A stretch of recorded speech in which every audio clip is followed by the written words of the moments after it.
काव्या, बस करना यार, कितनी देर पढ़ेगी? और तू मोबाइल चलाना बंद कर। कितनी देर मोबाइल चलाएगी? अच्छा जी, मेरी बिल्ली और मुझी से म्याऊं।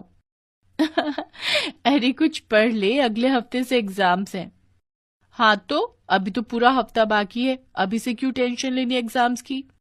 अच्छा जी, और एक दिन पहले पढ़ के तू बन जाएगी डॉक्टर। वो देखा जाएगा। और वैसे भी मुझे नहीं बनना कोई डॉक्टर वॉक्टर। अच्छा, तो नीलू मैडम जिंदगी में क्या करना चाहती हैं? मैं तो स्टोरी राइटर बनना चाहती थी यार। तो फिर ये एमबीबीएस किस लिए? बस मम्मी पापा की जिद थी इसलिए आ गई। बस किसी तरह पास हो जाओ, फिर लिखनी तो मुझे कहानियां ही है। अच्छा, वैसे कुछ लिखा है अभी तक? नहीं यार, आइडियाज तो बहुत आए, लेकिन मैं अपनी पहली कहानी कुछ हट के लिखना चाहती हूँ। कुछ ऐसा जो लोगों के लिए इंस्पिरेशन बन जाए। काव्या और नीलू पक्की सहेलियां थीं। दोनों एक साथ एमबीबीएस की पढ़ाई कर रही थी। इसके अलावा हॉस्टल में एक दूसरे की रूम पार्टनर भी थी। नीलू बस अपने माता पिता की खुशी के लिए डॉक्टर बन रही थी, जबकि काव्या के लिए ये उसका सपना था। सुनना, एक बात तो बता। हाँ बोल, क्या बात है? मुझे पता है तू गोल्ड मेडलिस्ट बनेगी। अरे नहीं यार, ये इतना आसान भी नहीं है। सारा दिन तो पढ़ती रहती है, अब और क्या करेगी? अच्छा ये तो बता, जब तू डॉक्टर बन जाएगी तो क्या करेगी? लोगों की सेवा करूंगी, उनका इलाज करूंगी। मैं भी यही चाहती हूँ और मेरी माँ की भी यही इच्छा है। और हाँ, डॉक्टर बनने के बाद मैं किसी को भी अपनी बच्ची को कोख में मारने नहीं दूंगी। बड़े दुख की बात है कि हमारे देश में अभी भी सबको बस बेटा चाहिए। बेटियां अभी भी लोगों को बोझ लगती हैं। नहीं यार, अब ऐसा नहीं है। अब हम दोनों को ही देख ले, कितने अच्छे कॉलेज में पढ़ाई कर रहे हैं। तेरे और मेरे पापा मम्मी की सोच तो ऐसी नहीं थी ना। नीलू की बात सुनकर काव्या गहरी सोच में पड़ गई। तभी उन दोनों की ड्यूटी का कॉल आ गया। दोनों ने अपने अपने कोट पहने और अस्पताल चली गई। नीलू और काव्या एमबीबीएस कोर्स के फाइनल सेमेस्टर में थी, तो हर रोज उनकी ड्यूटी सरकारी अस्पतालों में लगती थी। और फिर उसी दिन, काव्या, काव्या जल्दी कर, इमरजेंसी है। अरे पर हुआ क्या? केस क्या है? एक प्रेग्नेंट औरत आई है। लास्ट टाइम में बच्चा बस आने को है, पर उस बेवकूफ ने पता नहीं क्या खा लिया है। कहती है वो बच्चे को जन्म नहीं देगी। हैं? बच्चे को जन्म नहीं देगी मतलब? अब मुझे क्या पता यार। शालिनी मैम कहाँ है? मुझे नहीं पता, जल्दी कर यार वरना वो मर जाएगी। अब ये तू ही कर सकती है।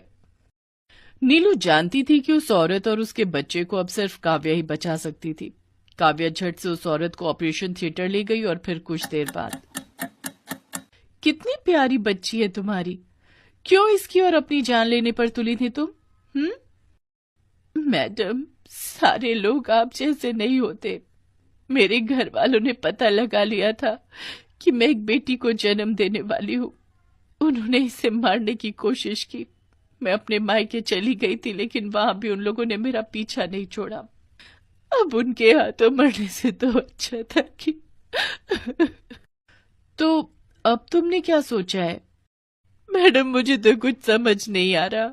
वो लोग मेरी बच्ची को मार डालेंगे। मैं अपनी बच्ची को पालना चाहती हूँ, आपकी तरह डॉक्टर बनाना चाहती हूँ।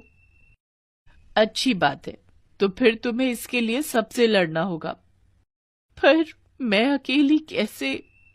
जैसे मेरी माँ ने लड़ाई लड़ी थी। खैर, तुम खुद को अकेला मत समझो, मैं हूं तुम्हारे साथ। जिस वक्त काव्या उस औरत को हिम्मत बंधा रही थी, तब नीलू भी वहीं थी।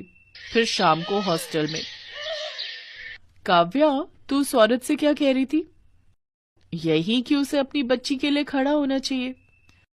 नहीं, तू अपनी माँ के बारे में बोल रही थी कुछ। अब छोड़ ना यार, कुछ और बात करते हैं। नहीं, तू मुझे नहीं बताएगी। अगले ही पल काव्या की आंखों में आंसू आ गए। उसने आंसू पोंछते हुए कहा, यार मेरे पापा की फैमिली है ना, बड़े ही पुराने ख्यालों की है।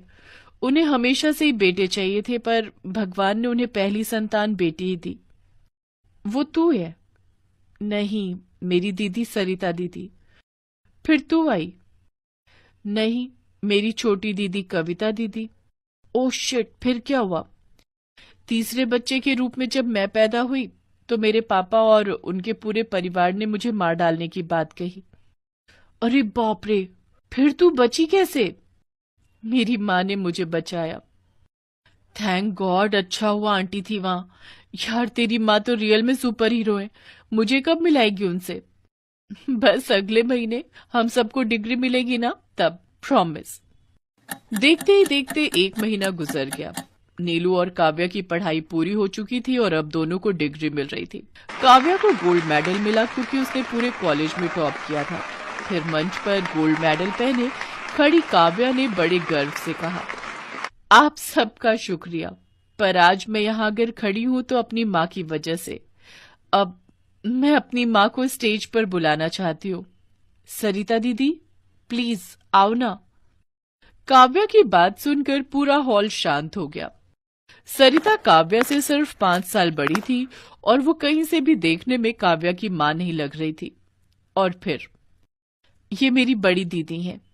इनका नाम सरिता है, पर ये मेरी दीदी नहीं, मेरी माँ है। मुझे तो मेरे माँ बाप ने अनाथ आश्रम में छोड़ दिया था क्योंकि बोझ थी मैं उन पर, लेकिन मेरी दीदी ने मेरा साथ कभी नहीं छोड़ा।